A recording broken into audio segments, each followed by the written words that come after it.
Bismillah.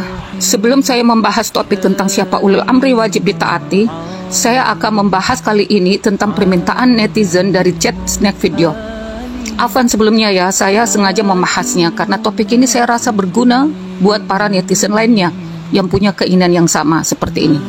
Dan bagaimana netizen wajib mengetahui bagaimana kebencian orang-orang kafir dan musyrik yang berkedok sebagai pemuda Pancasila dan tentara atau polisi yang dibentuk untuk sengaja menekan dakwah salaf yang sesungguhnya agar tidak boleh berkembang di Indonesia demi keutuhan Pancasila dan sistem demokrasi buatan orang-orang kafir, yaitu Inggris, Belanda, dan Amerika.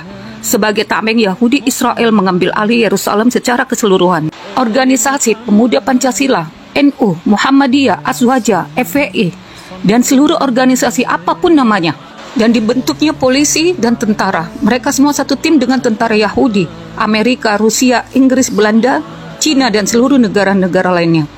Mereka dibentuk oleh para elit, yaitu kerajaan Inggris dan Belanda, yang kita semua tahu bahwa mereka pernah menjajah Indonesia 350 tahun. Namun tetap berlanjut sampai sekarang. Indonesia belum merdeka sama sekali. Kemerdekaan itu hanyalah slogan saja. Kemerdekaan itu hanyalah untuk Yahudi Israel yang telah berhasil menguasai Yerusalem. Dan tidak ada satupun negara dan satu pasukan tentara manapun yang mampu mengalahkan mereka.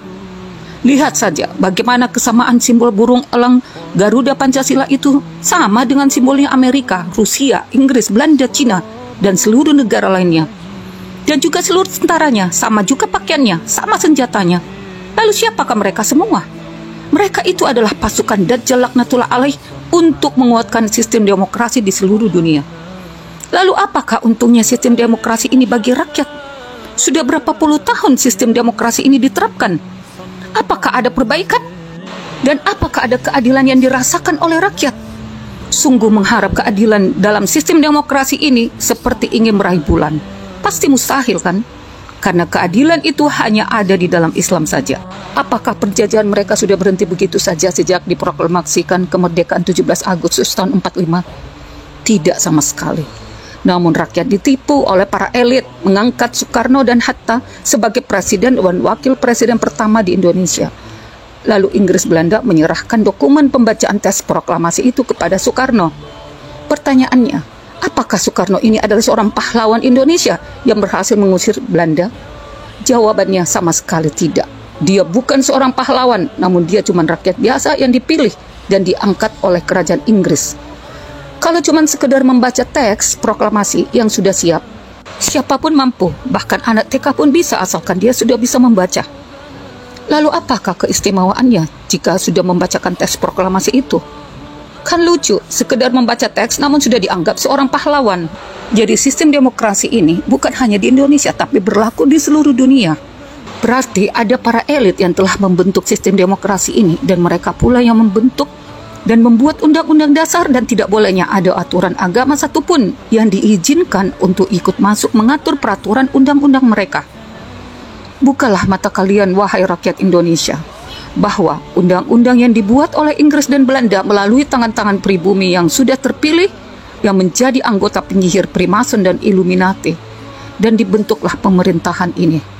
Jadi negara ini sebenarnya dikuasai oleh para penyihir seluruhnya sebagai pemerintahan yang mengatur kehidupan rakyat seutuhnya dan diwajibkan taat dan tunduk kepada sistem togut ini, menghalalkan semua apa saja yang diharamkan oleh Allah Ta'ala dan Rasulnya, menghalalkan tempat-tempat maksiat, menghalalkan LGBT, menghalalkan minuman keras dan rokok, dan perjudian, dan riba dengan berjamurnya bank-bank sebagai transaksi riba. Lalu apakah wajib menaati semua peraturan itu walaupun membatalkan keislaman? Insya Allah Ta'ala pembahasannya akan saya bahas di topik tersendiri dengan panjang lebar, dengan berbagai pandangan juga para ustadz-ustadz pendukung pemerintahan yang zolim ini. Komentar netizen atas nama Asep T 296. Syukron Umi, ilmunya sangat bermanfaat. Saya kasih tanda jempol. Dan saya balas, insya Allah Ta'ala bermanfaat bagi Anda sekeluarga dunia dan akhirat. Amin. Dia mengucapkan amin.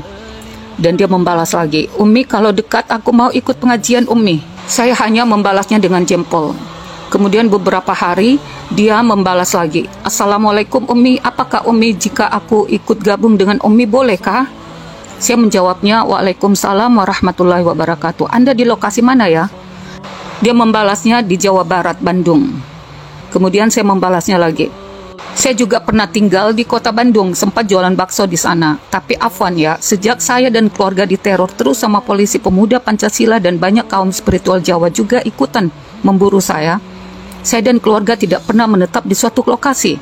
Dari kota ke kota kami selalu pindah untuk menyelamatkan agama kami. Juga kami pun usaha nggak pernah satupun yang berhasil, selalu gagal. Serangan dari ilmu santet setiap hari menjadi makanan kami sehari-hari, khususnya saya pribadi yang selalu diserang. Makanya kami bersembunyi sampai menunggu pertolongan Allah Ta'ala dan menunggu kemenangan. Dan kami yakin kemenangan akan segera datang dalam waktu dekat ini, insya Allah Ta'ala, amin. Saya pun tidak membuka lagi praktek ajar mengajar sejak kejadian pengusiran sejak waktu itu. Saya diundang beberapa kali isi kajian dan diminta supaya mengajar di beberapa masjid dan pesantren, dan sudah tentu pasti dibayar setiap per jamnya. Namun saya menolaknya karena ilmu agama itu didatangi, bukan mendatangi jika mau ilmu itu berkah. Dan saya tidak menerima upah sedikit pun. Karena ilmu agama itu wajib disampaikan gratis, bukan untuk dijadikan bisnis. Tidak seperti para ustadz-ustadz terkenal, menerima semua undangan, mengisi kajian di mana-mana, dan sudah tentu mereka semua pasti dibayar. Padahal Nabi dan Rasul seluruhnya berkata, cukuplah upahku dari Allah Ta'ala. Saya tidak mengajar saja, namun kami sering diteror dan difitnah di mana-mana. Bagaimana lagi jika saya sampai mengajar?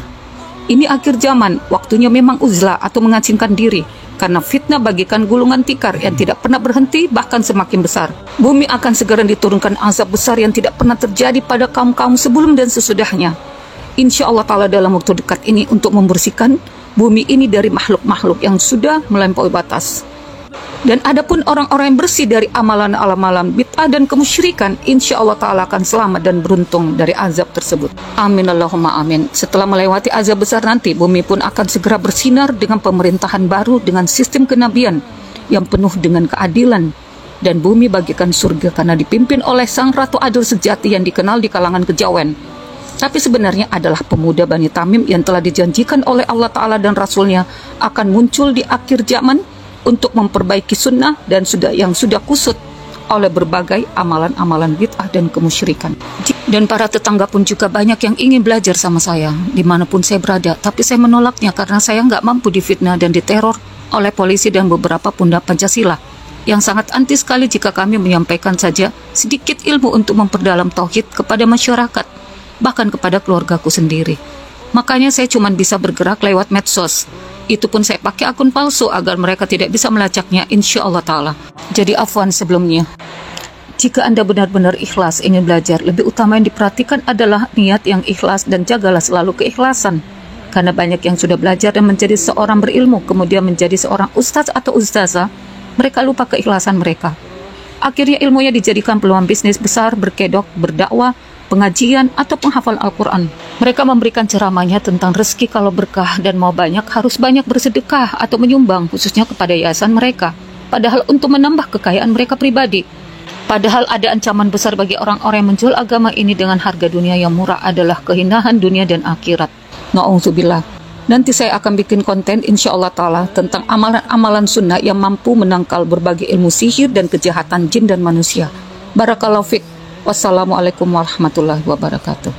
Kemudian dia membalas lagi, wallahi kami orang penuh dosa, ingin yang terakhir ini mengabdi kepada Allah dan ajaran tauhid yang bisa menyelamatkan kami dan keluarga kami dari api neraka. Dan kemudian saya membalasnya, jika niat benar-benar ikhlas untuk menyelamatkan diri dan keluarga dari azab api neraka, insya Allah Ta'ala akan dipertemukan dengan seorang pembimbing yang ikhlas juga. Itulah percakapanku dengan netizen yang ingin ikut bergabung dengan pengajianku. Padahal saya tidak membuka praktek pengajian dan juga usaha apapun. Kami kontrak dari rumah ke rumah, dari kota ke kota, dan dari desa ke desa. Agar siapapun yang mau melacak keberadaan kami, insya Allah Ta'ala mereka tidak mampu melacaknya karena kami tidak menetap lama di suatu tempat. Bagi netizen yang ingin mengetahui alasan perjalananku menuju ke tempat pengasingan dan menjadi seorang pengembara, silahkan simak konten videoku yang sebelumnya saya sudah bahas sebanyak 3 episode di snack video ini, agar lebih memahami penyebab saya menjadi orang yang bersembunyi dan menjadi orang asing di akhir zaman ini. Insya Allah Ta'ala semua isi kontenku di snack video ini dan juga di YouTube bermanfaat untuk keselamatan akidah dan manhaj bagi Anda yang hatinya masih lembut dan tidak sombong. Kebenaran telah datang dan kebatilan akan lenyap. Amin Allahumma amin.